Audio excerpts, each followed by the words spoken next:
Some mornings, I've realized, go far better if I start the day by thinking about dinner. Not eating it, just preparing it.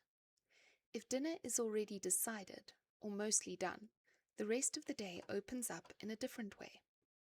I don't carry that low-level mental pressure of when I need to start cooking, or what I'm going to make for my family.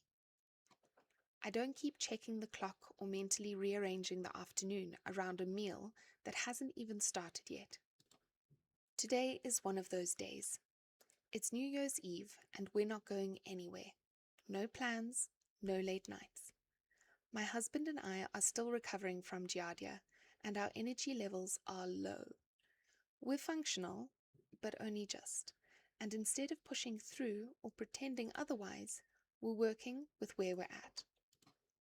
We had a very relaxed Christmas this year. We spent it with my husband's family, and all 5 of the boy cousins were together.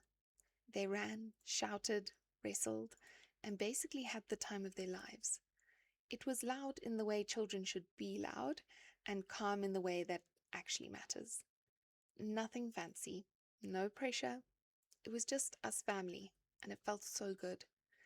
So today I'm cooking early, slowly, calmly, making something that will carry us through the evening without effort. A beef stew. I'm starting with onions. There's nothing clever about this part, but it does matter. Onions are the base of so many meals in this house, and I've learned not to rush them.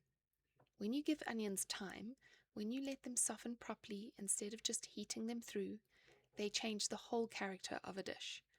They lose that sharp edge and become something steady and grounding. This time of year always feels like a reset on the homestead too. We've had good rains so far, much earlier than last year. Last season, our proper rains only arrived in January or even February of this year. They started earlier now, and you can feel the difference everywhere. The land looks greener, the garden is already starting to feel a little overgrown. Things are moving again. And when the land feels alive like this, the food we cook feels more connected to it. Meals start to reflect the season without us trying to force it. I'm cutting up the meat for the stew. Usually, I buy the cheapest cuts I can find, tougher pieces that need time and slow cooking to become tender. That's normal for us. But today is New Year's Eve, and even though it's quiet and low-key, I wanted the meal to feel a little bit special. So I bought a better cut, something tender, something that wouldn't need hours of attention. These cuts are shin and blade. We're not celebrating loudly this year, but we are still marking the moment. Over Christmas, we welcomed 16 piglets into the world. Our mommy pigs have been incredible, calm, attentive, and settled in a way that never stops amazing me. They don't like me coming into the enclosure, but they welcome my husband, who they respect way more. And at the same time, our one surviving piglet from earlier this year is now old enough for slaughter. That will happen soon, though I probably won't film it. That part of homestead life always requires a bit of emotional navigation. In our family, we make clear distinctions between animals that are pets and animals that are raised to feed us. That clarity matters, especially for the kids. It doesn't remove the weight of it, but it does give it meaning. Once the meat is cut, I dust it lightly with chickpea flour. This replaces wheat flour because my son and I are gluten intolerant, and honestly, it works just as well. Chickpea flour thickens beautifully and browns well. A lot of what we do here is about finding what works for us, not what looks right on paper. Our family really values knowing where our meat, vegetables, and dairy come from. It's something we prize, not in a performative way, but as a quiet value that shapes how we live.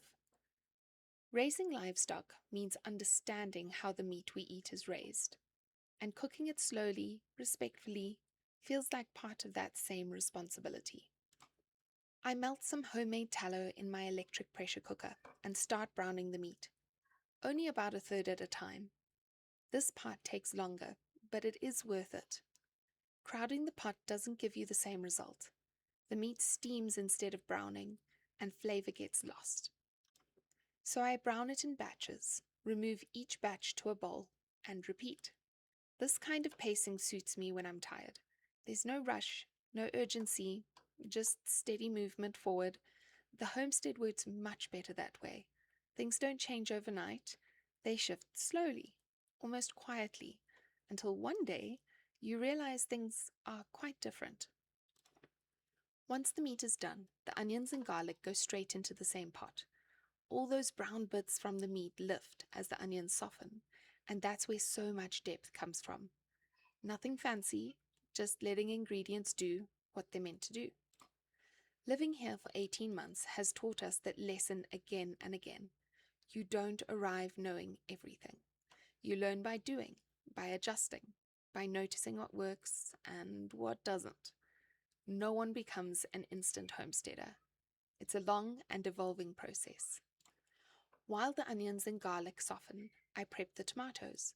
I only have 3 on hand, which isn't much, but it's enough to start.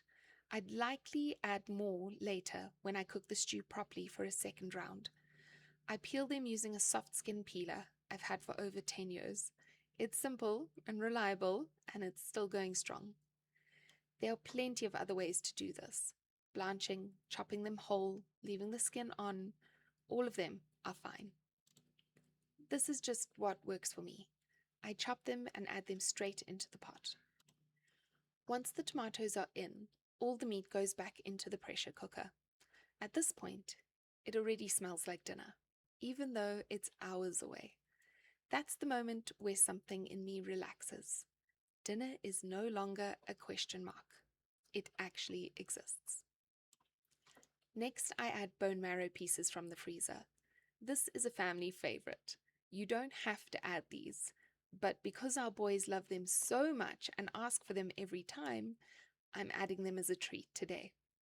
Bone marrow adds richness and nourishment in a way that feels especially important when energy is low. I also add some leftover homemade gravy. This was made earlier using chicken feet, chicken backs, carrots, onions, and garlic, all roasted first. Chicken feet add incredible body because of the gelatin, and nothing here goes to waste if it still has something to offer. Using leftovers like this layers flavor without extra effort. It's practical, quiet efficiency, the kind that makes life easier rather than busier. I add salt and pepper, tasting and adjusting as I go. Then I close the pressure cooker and set it to the stew preset. And that's it. The rest happens without me. As we head into 2026, I can feel that our homestead will change. Not necessarily because of big builds or dramatic plans, but because we've lived here long enough now. The land has been worked. The animals have grown. We've learned what suits our family and what doesn't. Homesteading isn't about reaching a finished version. It's a lifelong process of adjusting, refining, and choosing again.